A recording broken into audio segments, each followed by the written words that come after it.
êtes sur la panafricaine Midi 1, merci de nous rester fidèles, soyez les bienvenus dans ce nouveau numéro de l'invité de la rédaction.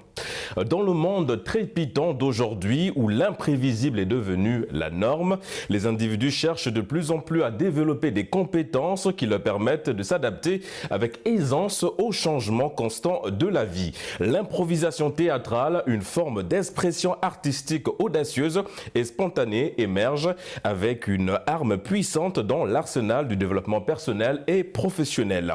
De Dakar à travers le monde, cette pratique libératrice trouve de nouvelles applications fascinantes, tant dans le contexte individuel que professionnel.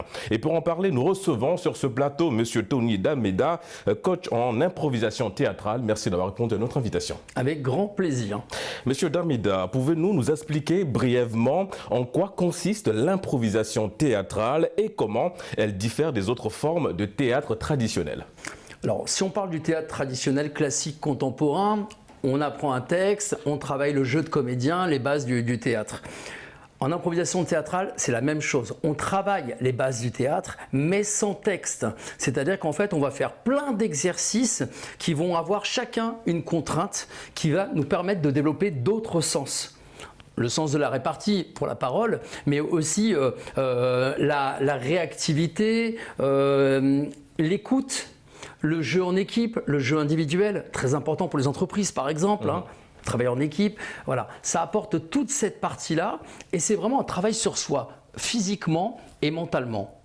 C'est le développement personnel. Justement, en parlant de ça, en termes de développement professionnel et personnel, comment l'improvisation théâtrale peut-elle contribuer à renforcer les compétences en communication des collaborateurs et de prise de décision au sein d'une entreprise?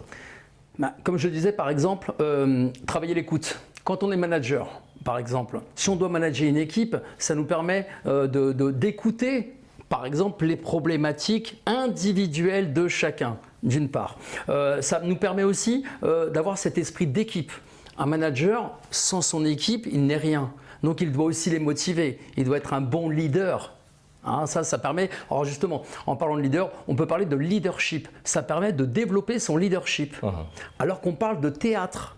Et oui, le théâtre permet de développer son leadership. Donc en entreprise, avoir du leadership, être suivi par son équipe, c'est super important. Je parle de manager, je parle aussi de directeur de PDG, pardon. Exactement. Ouais. Pareil. Et justement, on parle du monde professionnel et également la team building. Est-ce que de façon générale, sans prendre le risque évidemment d'en abuser un petit peu sur le fond, est-ce que l'improvisation théâtrale s'apparente au développement personnel ou bien c'est un outil essentiel au développement personnel? Je dirais que c'est un outil qui est essentiel au développement personnel. Moi, ça fait 23 ans que je suis professeur d'improvisation théâtrale. J'ai formé plus de 1500 élèves. Tous les âges, des petits à partir de 7 ans jusqu'à encore ceux qui sont à la retraite chez nous en France. Et ça permet vraiment de tout développer, on travaille vraiment sur tous nos sens et même plus que ça encore.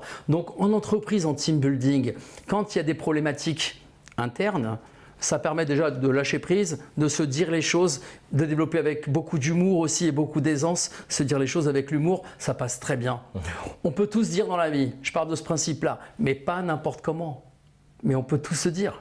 Oui, effectivement. Revenons un petit peu dans le monde du cinéma, M. D'Almeida. Alors, comment cette approche libératrice peut-elle être bénéfique aux acteurs et actrices dans leur profession artistique et leur compréhension des émotions de leurs personnages?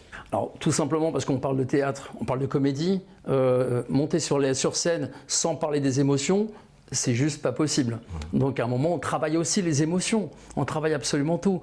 Donc travailler le jeu de comédien et le lâcher prise aussi, on peut demander à un futur comédien, parce que c'est comme ça que je les forme, on peut lui demander de travailler absolument tous les personnages. Contrairement au théâtre classique contemporain, il a un personnage, il lit un texte et il s'entraîne avec sa troupe. Nous, en improvisation théâtrale, dans ma discipline qui s'appelle les matchs d'improvisation, je ne vais pas l'expliquer parce que ce serait trop long, mais c'est une discipline qui mélange le sport et le théâtre. Voilà. Et on doit travailler absolument tous les personnages, c'est-à-dire qu'on va devoir aussi observer toute la vie autour de nous. Une caissière, parce qu'on n'a pas le droit au décor dans nos entraînements, une caissière, comment est-ce qu'elle fait Voilà, on va travailler le son, on va travailler le mime, absolument tout. C'est génial parce que ça nous permet vraiment de sortir de notre zone de confort. Même en entreprise, on découvre des gens, je ne t'avais pas vu comme ça, je ne savais pas que tu avais autant d'humour. Voilà, ça nous permet de découvrir les gens aussi en même temps. Voilà, c'est magique. Et qu'en est-il pour les scénaristes? Est-ce que pour le côté scénariste, comment ça se passe effectivement à ce niveau? Alors, pour celui qui va écrire le scénario, ça lui permet de développer son imaginaire. Parce que plus on fait de l'improvisation, plus on a un esprit un peu décalé par rapport aux gens. Donc, dans l'écriture, on le ressent.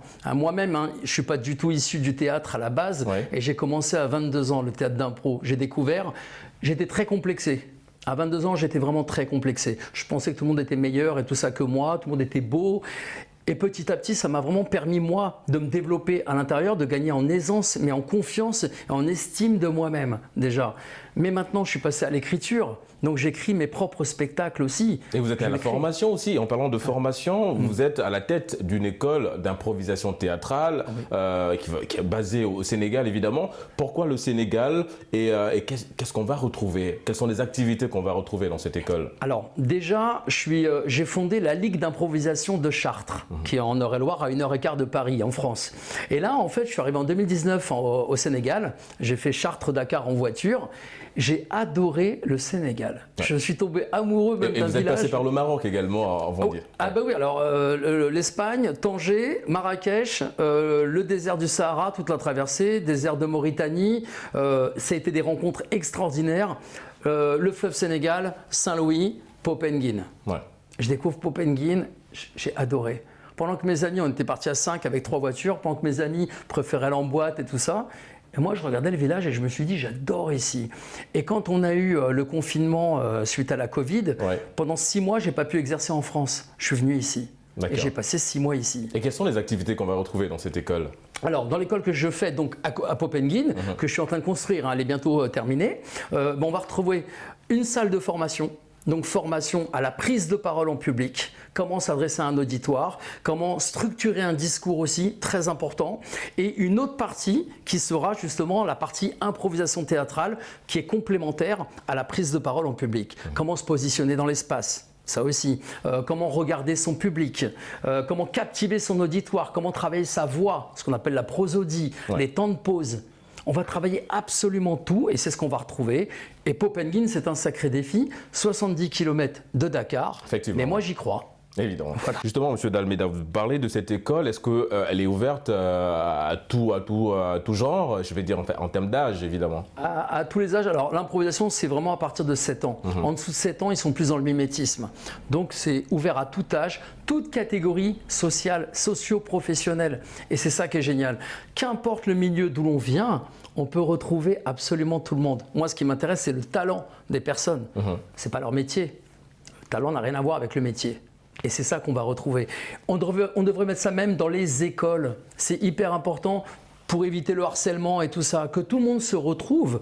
On peut permettre de faire de l'improvisation théâtrale. Et tous les enfants, qu'importe s'ils sont timides, réservés ou s'ils sont beaucoup plus excentriques, tout le monde va se retrouver. On peut découvrir des talents. Exactement. C'est formidable quand même. Et au-delà même de ça, ça permet d'extérioriser tout ce que l'enfant emmagasine. Mais oui, oui, hyper important. On va peut-être revenir effectivement sur le théâtre, en l'occurrence sur le cinéma. Vous êtes au Sénégal, vous venez de le dire, depuis plusieurs années. Enfin, quel est votre avis sur l'avenir de l'improvisation théâtrale à Dakar et son rôle potentiel en tant que moyen novateur de renforcement des compétences dans l'industrie du cinéma africain de façon générale? Alors déjà, moi je remarque que parfois je vois des séries et je me dis « Ah !» il y a quand même un jeu de comédien à ramener, on peut le perfectionner.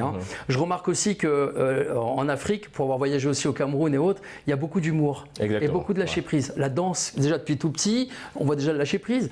Et le chant, ça chante beaucoup.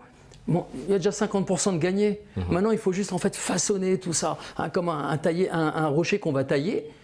Et ça prend combien de temps, de façon générale, ça prend combien de temps pour arriver, vous quand vous formez, pour déceler vraiment justement cette capacité à mieux extérioriser ses sentiments? Ça prend combien de temps en général? Mais ça dépend des personnes. D'accord. Ben oui, il y en a qui ont déjà du talent, c'est inné, mais ils ne le savent pas encore. Maintenant, le tout, c'est à moi de le découvrir. Mon job, c'est ça. Hein. C'est de découvrir le talent et pof, les propulser. Les autres vont peut-être mettre plus de temps. Oui, ils arriveront au même moment. Hein.